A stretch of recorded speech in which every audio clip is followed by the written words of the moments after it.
9th की video लेके आई हूँ। चैप्टर 2 हम लोगों ने स्टार्ट कर दिया था, जिसकी 2 वीडियोस में डाल चुकी हूँ। ये 3rd वीडियो है। अगर आपने वो दोनों वीडियोस नहीं देखी अभी तक, please go and watch it. और आज हम लोगों को पढ़ना है अबाउट सस्पेंशन। हम लोगों ने लास्ट वीडियो में सोल्यूशन के बारे में पढ़ा था, आज हम लोगों को सस्पेंशन पढ़ना है। बट उससे पहले एक छोटा सा टॉपिक सोल्यूशन का है जो लास्ट वीडियो में नहीं बता पाई थी मैं, वो मैं आज आप लोगों को बता दूंगी। ऑल्दो वो वहां से इतने क्वेश्चंस बनते नहीं है, बट स्टिल क्योंकि चैप्टर में है इसलिए जानना बहुत जरूरी है। उसके बाद हम सस्पेंशन की कैरेक्टरिस्टिक्स पढ़ेंगे, ठीक वैसे जैसे हम लोगों ने सोल्यूशन पढ़ा था वैसे ही सस्पेंशन। तो सबसे पहले तो हम लोग सोल्यूशन का वो छूटा हुआ टॉपिक कर लेते हैं। देखो वो क्या है, कॉन्सेंट्रेशन ऑफ सोल्यूशन। ठीक है, कॉन्सेंट्रेशन ऑफ सोल्यूशन मतलब क्या, कॉन्सेंट्रेशन मतलब क्या होता है। देखो किसी भी सोल्यूशन में जब आप ये पता लगाते हो कि उसमें सोल्यूट का अमाउंट कितना है, ठीक है, कितना सोल्यूट आपने उस सोल्यूशन में डाला है, तो हम बोलते हैं कि हम सोल्यूशन का कॉन्सेंट्रेशन पता लगा रहे हैं। ठीक है, जैसे हम बोलते हैं ना कि इसका कॉन्सेंट्रेशन ज्यादा है, ये ज्यादा कॉन्सेंट्रेटेड है। इसका मतलब क्या हुआ, मान लो अगर आपने 2 ग्लास लिए हैं, एक ग्लास में आपने दोनों ग्लासेस में आपने पानी डाला है, एक में आपने 1 चम्मच शुगर डाला है और एक में आपने 5 चम्मच शुगर डाला है। कौन सा वाला सोल्यूशन, दोनों सोल्यूशन है, कौन सा वाला सोल्यूशन ज्यादा कॉन्सेंट्रेटेड होगा? भाई 5 चम्मच वाला, क्योंकि उसमें सोल्यूट का अमाउंट ज्यादा है। और इसमें सोल्यूट का अमाउंट कम है, इसलिए ये लेस कॉन्सेंट्रेटेड होगा। ठीक है, कंपेयर जब हम करेंगे, ये डाइल्यूट है और ये कॉन्सेंट्रेटेड है, लास्ट वीडियो में बता चुकी हूँ। तो बेसिकली हम कैसे पता लगा रहे हैं कि ये कॉन्सेंट्रेटेड है और ये डाइल्यूट है, या ये ज्यादा कॉन्सेंट्रेटेड है, ये कम कॉन्सेंट्रेटेड है? कैसे पता लगा? Bye knowing the amount of solute.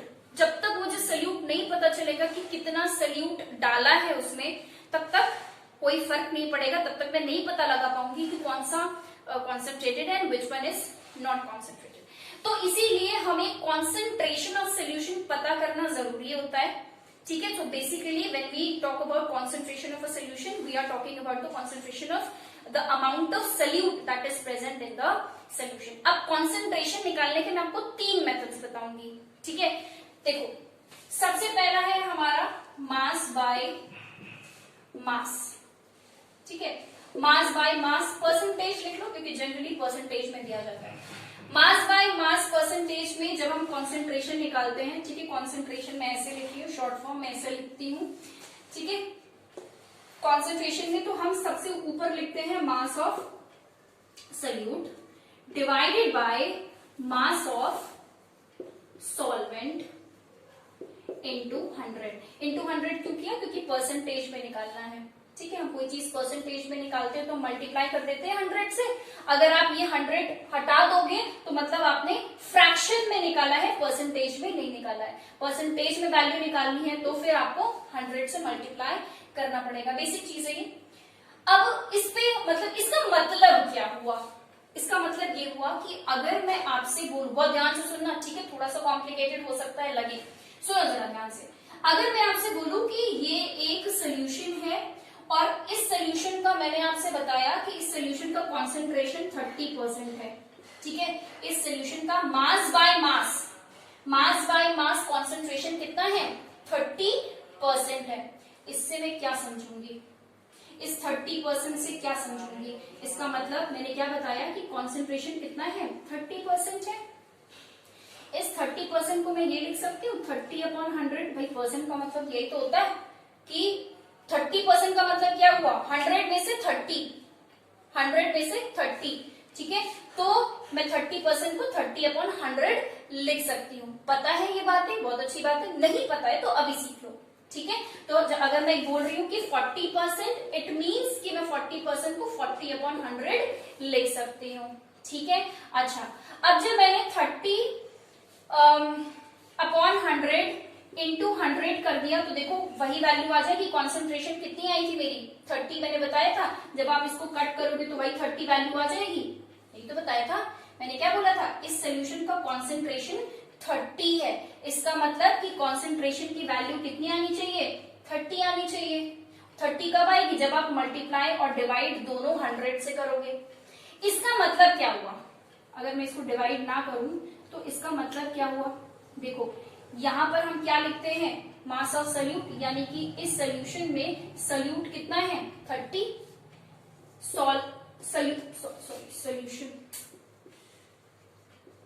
This is solution, I am really sorry, ये सॉल्वेंट नहीं है, ये सोल्यूशन है, मास ऑफ सोल्यूशन।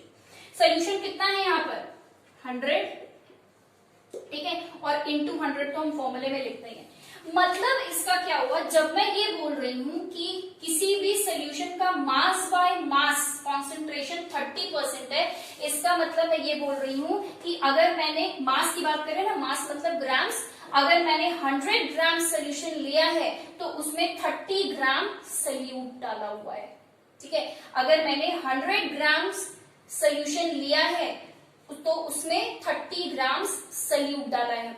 और सोल्यूशन बनता कब है, जब हम सोल्यूशन कैसे बनाते हो, जब सॉल्वेंट में सोल्यूट डालते हो, यानी कि solvent plus solute is equal to solution, यही तो होता है। अगर आपका सोल्यूशन 100 है, सोल्यूट 30 है, तो सॉल्वेंट कितना होगा, सॉल्वेंट कितना होगा, ये मैंने सॉल्वेंट लिखा हुआ है, सॉल्वेंट कितना हो जाएगा 70 हो जाएगा कि नहीं, 70 ग्राम। बोलो भाई, कुछ समझ में आया, बताओ भाई, समझ में आ रहा है। एक और एग्जांपल ले ले, मतलब कहने का मतलब ये है, चलो अच्छा एक और एग्जांपल ले लेते हैं और क्लियर हो जाएगा, ठीक है। अगर ये समझ में आ गया तो बहुत अच्छी बात है। एक और एग्जांपल ले लेते हैं।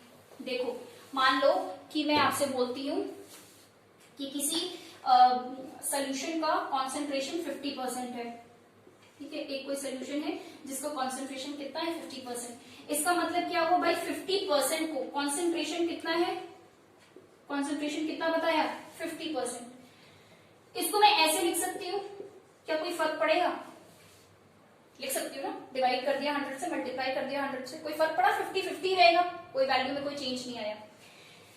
तो अगर मैं इस चीज को जो मैंने यहाँ लिखा है, अगर इस फॉर्मूले के रिस्पेक्ट में देखूं तो क्या हो जाएगा, ये 50 क्या है, सोल्यूट है, ये 100 क्या है, सोल्यूशन है। मतलब क्या कि 100 ग्राम सोल्यूशन में 50 ग्राम आपका सोल्यूट है, तो सॉल्वेंट कितना होगा 50 ग्राम, ठीक है। तो इस तरीके से हम सोल्यूशन निकालते हैं, ठीक है, हम सोल्यूशन का कॉन्सेंट्रेशन निकालते हैं। अब अगर मैं आपसे बोलूं कि कंपेयर करो भाई कि एक सोल्यूशन ये है जिसका कॉन्सेंट्रेशन 50% है, एक और सोल्यूशन है जिसका कॉन्सेंट्रेशन 30% है, कौन सा ज्यादा कॉन्सेंट्रेटेड है, 50 वाला। क्यों कॉन्सेंट्रेटेड ज्यादा बताया इसको, क्योंकि इसमें सोल्यूट का अमाउंट ज्यादा है और इसमें सोल्यूट का अमाउंट कम है ना। इसमें क्या है, कॉन्सेंट्रेशन अगर हम लिखें तो कैसे लिखोगे, 30/100 इंटू 100 लिखोगे।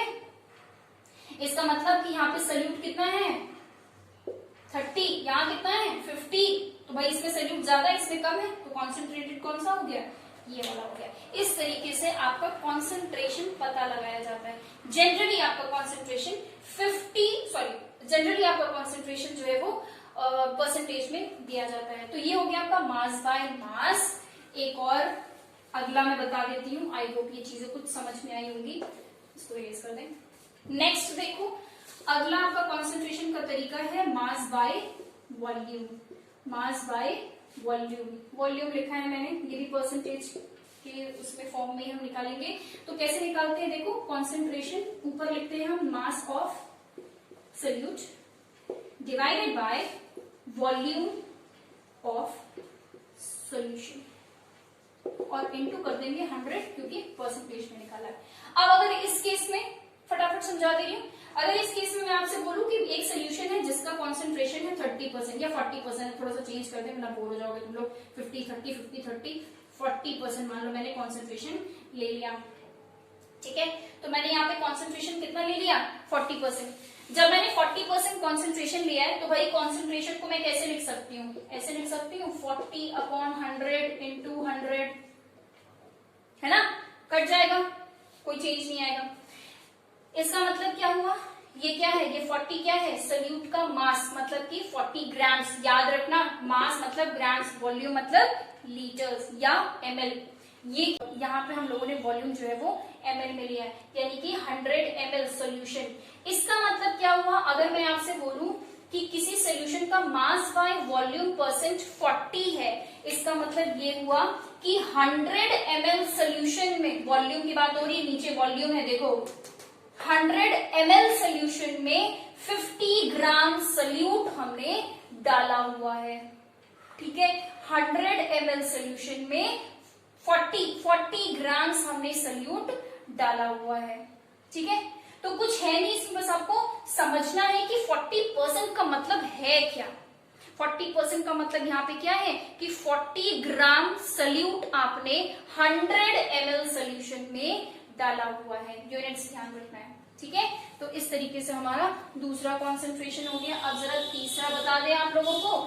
तीसरे के लिए मुझे पहला वाला मिटाना पड़ेगा। ठीक है, ये हो गया हमारा पहला, दूसरा, और एक लास्ट है थर्ड। वो क्या है? Volume by volume percent. ठीक है, अब इसमें कॉन्सेंट्रेशन कैसे लिखेंगे भाई, खुद से बताओ। ऊपर वॉल्यूम, नीचे वॉल्यूम, वॉल्यूम बाय वॉल्यूम, मतलब वॉल्यूम ऑफ ऊपर कौन होता है हमेशा? Solute, divided by volume of नीचे कौन होता है हमेशा? सॉल्यूशन। ठीक है, और इनटू 100। इस केस में इसका भी एक एग्जांपल देख लो। अगर मैं आपसे बोलूं कि 60%, अब जरा 60% कॉन्सेंट्रेशन है, इसका मतलब मैं कॉन्सेंट्रेशन को क्या लिख सकती हूँ? 60 डिवाइडेड बाय 100 इंटू 100 लिख सकती हूँ। क्या कोई चेंज आएगा? कुछ नहीं, कॉन्सेंट्रेशन अभी भी 60, कट जाएंगे दोनों, 60 ही आएगा आपका वैल्यू। चेंज वैल्यू में कोई चेंज नहीं आया। ठीक है, इसका मतलब क्या हुआ? ये क्या है भाई? सल्यूट। ये क्या है? सॉल्यूशन। ठीक है, 60 क्या होगा? ml होगा, ग्राम्स होगा, वॉल्यूम है यहाँ पे, तो क्या होगा? 60 ml। ये क्या है? 100 ml। मतलब क्या कि जब मैं आपसे बोलूंगी कि 60 volume by volume percentage concentration, तो उस केस में आप ये समझोगे कि 100 ml सोल्यूशन में, ये भी ml, ये भी ml, 100 ml सोल्यूशन में 60 ml सल्यूट हमने डाला है। बाकी जो 40 ml है वो हमारा सॉल्वेंट है। ठीक है, तो इस तरीके से कॉन्सेंट्रेशन देखा जाता है। वैसे तो इसमें बहुत ज्यादा क्वेश्चंस इस मतलब फॉर्मूले पे पूछा नहीं जाता, एनसीईआरटी में दिया हुआ है तो फिर इम्पोर्टेंट है। ठीक है, पढ़ना है, जो एनसीईआरटी में दिया है वो आप लोगों को पढ़ना है ही, चाहे कुछ भी हो जाए। चलो, तो अब हम लोग अपना नेक्स्ट टॉपिक स्टार्ट करते हैं, विच इज सस्पेंशन। ठीक है, तो अब हम लोग नेक्स्ट टॉपिक पे चलते हैं, विच इज सस्पेंशन। हेडिंग डाल लो, सस्पेंशन। सस्पेंशन। तो अब हमने बात करनी है सस्पेंशन के कैरेक्टरिस्टिक्स की। ठीक है, तो सबसे पहले मैंने आप लोगों को बताया था कि जितने भी कैरेक्टरिस्टिक्स आपको पढ़ने होते हैं उसके लिए आप एक एग्जांपल अपने दिमाग में सेट कर लो। जैसे सोल्यूशन का एग्जांपल हम लोगों ने क्या लिया था? Salt and water. सस्पेंशन का एग्जांपल क्या है? सस्पेंशन का एग्जांपल मैं आप लोगों को बता देती हूँ। For example sand in water. ठीक है, पानी में क्या डाल दो? रेत डाल दो, तो आपका क्या बन जाएगा? सस्पेंशन बन जाएगा। ठीक है, अब जरा कैरेक्टरिस्टिक्स देखें। देखो, सबसे पहला कैरेक्टरिस्टिक क्या है? सैंड एंड वाटर होमोजीनियस होगा, हेट्रोजीनियस होगा? सबसे पहला पॉइंट हमारा यही होता है, होमोजीनियस है, हेट्रोजीनियस। क्या होगा? Sand and water, what is sand and water? Heterogeneous, क्योंकि सैंड के पार्टिकल्स कैसे होते हैं? दिखाई दे देते हैं आपको। ठीक है, डिसॉल्व नहीं होते। हम लोगों ने क्या पढ़ा था? होमोजीनियस मिक्सचर्स ऐसे होते हैं जो कि बड़ी आसानी से डिसॉल्व हो जाए, मिक्स हो जाए खूब अच्छे से। क्या सैंड कभी पानी में मिक्स हो पाएगा? नहीं। ठीक है, तो सबसे पहला पॉइंट हमारा यही हो गया कि जो सस्पेंशंस होते हैं वो कैसे होते हैं? हेट्रोजीनियस मिक्सचर होते हैं। ये एक हेट्रोजीनियस मिक्सचर है, कोई कंफ्यूजन इसमें नहीं होनी चाहिए। आप अपने दिमाग में इमेजिन करो, पानी में आपने रेत डाल दिया, कभी वो अच्छे से मिक्स होगा? नहीं। क्या कभी ऐसा होगा कि आपको रेत के पार्टिकल दिखाई ना दे, इतने अच्छे से घुल गया? कभी ऐसा होगा possible? No, it is not possible. ठीक है, तो हेट्रोजीनियस मिक्सचर है। नेक्स्ट पॉइंट क्या है हमारा? नेक्स्ट पॉइंट हमारा ये हो गया कि देखो, सैंड के पार्टिकल्स पानी में अगर डालोगे तो दिखाई देंगे कि नहीं? सैंड को अगर पानी में डाल दोगे तो सैंड के पार्टिकल्स दिखाई देंगे। भाई कैसे, क्यों दिखाई दे रहे हैं? क्यों? क्योंकि पार्टिकल का साइज बड़ा है, मतलब the size of the particle is sufficient enough to be seen through naked eyes. आप अपनी आंखों से आसानी से देख लोगे, सैंड के पार्टिकल्स गोल गोल घूमते हुए दिख जाएंगे। ठीक है, सो ऐसा क्यों? Because particle size of the particle is large. ठीक है, तो हम यहाँ पे लिख सकते हैं कि पार्टिकल्स ऑफ सस्पेंशन। लिखते जाओ भाई, नोट्स बनाना बहुत इंपॉर्टेंट है। मतलब unless and until you are making notes and you are not writing, आप मतलब कोई फायदा नहीं है। फिर पढ़ोगे, सुनोगे, कहानी की तरह भूल जाओगे जब तक आप उसको जॉट डाउन नहीं कर रहे हो कॉपी में। ठीक है, पेंसिल और कॉपी और सब लेके बैठा करो, तब जाके लेक्चर क्लास में बैठा करो। ठीक है, वो ज्यादा बेनिफिशियल होगा। ठीक है, particles of suspension are big enough to be seen through naked eyes. ठीक है, नेकेड आईज, नॉर्मल आईज से आप इसको देख सकते हैं। अच्छा, इसका साइज कितना होता है, although it is not given in the NCERT, but फिर भी आपको इसका साइज पता होना चाहिए। साइज कितना होता है इसका, 10⁻⁻7 मीटर्स टू 10⁻⁵ मीटर्स। ठीक है, मतलब इसका रेंज है, इसी रेंज के बीच में इसका साइज होगा, इनके पार्टिकल्स का साइज होगा, which is bigger than solution. Solution के पार्टिकल का साइज कितना था, 10⁻⁹ मीटर। ठीक है, ये वैल्यू बहुत छोटी है, ये वैल्यू बड़ी है, ये साइज बड़ा है। ऊपर माइनस, जितना ज्यादा बड़ा माइनस होगा साइज उतना छोटा होगा, जितना ज्यादा छोटा माइनस होगा साइज उतना बड़ा होगा। जब आप हायर क्लासेस में पढ़ोगे तो ये चीजें समझने लगोगे कि अच्छा ऐसा क्यों हुआ। ठीक है, अगर अभी भी समझ में आ जा रहा है तो बहुत अच्छी बात है, नहीं भी आ रहा तो कोई टेंशन वाली बात नहीं है, ये याद कर लो और क्या। ठीक है, साइज याद कर लो। तो 10⁻⁷ मीटर्स टू 10⁻⁵ मीटर्स, इसके बीच में ही सस्पेंशन के पार्टिकल्स का साइज होता है। If you are able to understand it then very good, otherwise learn it. ठीक है, चलिए नेक्स्ट पॉइंट पे चलते हैं। नेक्स्ट पॉइंट हम लोगों ने क्या पढ़ा है, स्टेबल या अनस्टेबल। ठीक है, तो भाई जरा मुझे बताओ सस्पेंशन क्या होगा। स्टेबल अनस्टेबल के बारे में मैंने लास्ट वीडियो में बताई थी बातें। क्या होगा सस्पेंशन, मतलब अगर आप पानी में रेत डाल दोगे तो क्या रेत वैसा का वैसा रहेगा, कभी बैठेगा नहीं, कभी सेटल डाउन नहीं होगा, हो जाएगा ना। तो ऐसे मिक्सचर्स जो कि सेटल डाउन हो जाते हैं उनको हम क्या बोलते हैं, अनस्टेबल। मतलब ऐसे मिक्सचर्स जो कि एज इट इज वैसे ना रहे जैसे आपने बनाया, मतलब हमने तो बहुत अच्छे से मिक्स करने की कोशिश की पर बार बार वो सेटल डाउन हो जाए, बार बार सेटल डाउन हो जाए। ठीक है, तो ऐसे मिक्सचर्स जो कि सेटल डाउन हो जाते हैं उनको हम क्या बोलते हैं, अनस्टेबल। तो सस्पेंशन कैसा है, अनस्टेबल मिक्सचर है। ठीक है, अनस्टेबल मिक्सचर है। Coming to the fourth point which is the most important point, scattering of light के बारे में। लास्ट वीडियो में मैंने बहुत ही कायदे से स्कैटरिंग ऑफ लाइट आप लोगों को एक्सप्लेन किया है। नहीं अगर देखा है वो वीडियो तो जाके देख लो, बस वो स्कैटरिंग वाला भी देख लोगे ना तो भी दैट इज ऑल्सो सफिशिएंट। ठीक है, वो क्लियर हो जाएगा। तो स्कैटरिंग ऑफ लाइट में मैंने आप लोगों को बताया था कि अगर लाइट को पार्टिकल्स के बीच में से निकलने का रास्ता मिल जाए, ठीक है, पार्टिकल्स के बीच में से लाइट निकल जाए तो हम कहते हैं कि लाइट स्कैटर हो गई। और ये तभी होगा जब पार्टिकल्स के बीच में स्पेस होगा। भाई जगह होगी तभी तो लाइट निकलेगी, जगह ही नहीं होगी तो कहां से लाइट निकलेगी।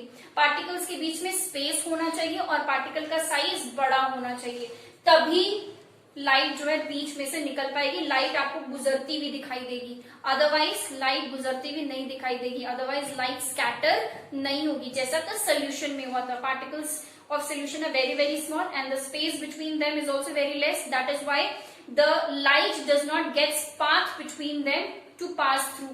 But suspension के केस में ऐसा नहीं होता। सस्पेंशन में क्या होता है कि पार्टिकल्स का साइज बड़ा बड़ा, भाई देखो ये देखो साइज बहुत बड़ा है, तभी तो देख पा रहे हो। ठीक है, तो साइज बड़ा बड़ा है इसलिए उनके बीच में स्पेस होगा, लाइट आराम से निकलेंगी। मतलब अगर सस्पेंशन, अगर आपने मान लो कि ये है पानी और इसमें आपने रेत डाल दिया, रेत के पार्टिकल्स बड़े बड़े हैं, इतने बड़े हैं कि आपको दिखाई दे जाए। लाइट अगर यहाँ से एक टॉर्च मारोगे, ठीक है, ये टॉर्च बनाया है मैंने, अगर यहाँ से एक टॉर्च मारोगे लाइट पास होती हुई दिख जाएगी, आराम से इसके बीच में से निकलेगी, भाई जगह नहीं होगी। तो जब ऐसे लाइट पास हो जाए तो हम कहते हैं लाइट स्कैटर हो गई। ठीक है, तो सस्पेंशन के केस में सस्पेंशन के जो पार्टिकल्स होते हैं they can scatter beam of light and the path of the light will be visible. आप आराम से देख लोगे लाइट को पास होते हुए। ठीक है, तो particles of suspension can scatter beam of light. ठीक है, can scatter beam of light and, इसके आगे जोड़ लो, इसके आगे, and make its path visible. ठीक है, मतलब कि लाइट गुजरती हुई दिख जाएगी, उसका पाथ आपको दिखाई दे देगा। लिख ले, ये चारों पॉइंट्स को लिख लीजिए आप लोग। लास्ट पॉइंट की बात करते हैं। देखो लास्ट पॉइंट क्या होता है, अबाउट फिल्ट्रेशन। सोल्यूशन में भी हमने यही किया है। लास्ट पॉइंट किसके बारे में लिखते हैं, फिल्ट्रेशन के बारे में लिखते हैं। देखो सीक्वेंस में फॉलो होगा। सबसे पहले पॉइंट में आपको यही बताना है, 5 ही पॉइंट सब में पढ़ना है आपको। सोल्यूशन में भी 5 पॉइंट पढ़ेंगे, सस्पेंशन में भी 5 पॉइंट्स पढ़ेंगे, और कोलॉइड्स में भी नेक्स्ट जो हमारा आएगा, कोलॉइड्स में भी हम 5 ही पॉइंट पढ़ेंगे। सबसे पहले हम ये बताएंगे कि हेट्रोजीनियस है, होमोजीनियस है, क्या है। उसके बाद हम साइज के बारे में बात करेंगे। उसके बाद हम स्टेबल अनस्टेबल के बारे में बात करेंगे, स्कैटरिंग ऑफ लाइट के बारे में बात करेंगे, और लास्ट में हम फिल्ट्रेशन के बारे में बात करेंगे। ठीक है, तो मुझे ये बताओ कि जरा कि सस्पेंशन को छान के अलग कर सकते हो क्या? बिल्कुल कर सकते हैं। करते हैं कि नहीं करते हैं? पानी में रेत डाल दो, छान लो, पानी बाहर, रेत अलग हो जाएगा। क्यों? क्योंकि रेत के पार्टिकल्स का साइज बड़ा है। तो components of suspension can be separated by simple filtration. आप नॉर्मल फिल्टर पेपर यूज करके, मैंने बताया था आप लोगों को फिल्टर पेपर का के बारे में, गोल सा होता है, वो व्हाइट कलर का पेपर होता है। तो जब आप फिल्टर पेपर के थ्रू सस्पेंशन को पास कराओगे, मतलब सैंड और वाटर अगर आप पास कराओगे, मिक्सचर को पास कराओगे, तो सैंड अलग हो जाएगा और वाटर पास आउट हो जाएगा। तो it can be separated by filtration. तो यहाँ पे लास्ट पॉइंट लिख लो कि components of suspension can be separated by simple filtration। ठीक है, नॉर्मल फिल्ट्रेशन से आराम से इन कंपोनेंट्स को सेपरेट किया जा सकता है। तो this is all about today's video. आज मैंने आप लोगों को सस्पेंशन के कैरेक्टरिस्टिक्स बता दिए। नेक्स्ट वीडियो में मैं आप लोगों के लिए कोलॉइड्स लेके आऊंगी, जो कि सोल्यूशन ऑफ सस्पेंशन से थोड़ा सा हटके है। उसके बाद हम लोग मेथड्स ऑफ सेपरेशन करेंगे, which is very very very interesting part of this chapter. तो thank you for watching this video. अगर आप लोग नए हैं यहाँ पर तो please subscribe to the channel, like the channel and subscribe to the channel, like the video, and please do put some comments, thoughts, suggestion, advice, whatever comes in your mind, please put it in the comment section. Bye bye. Okay, thank you. Bye bye.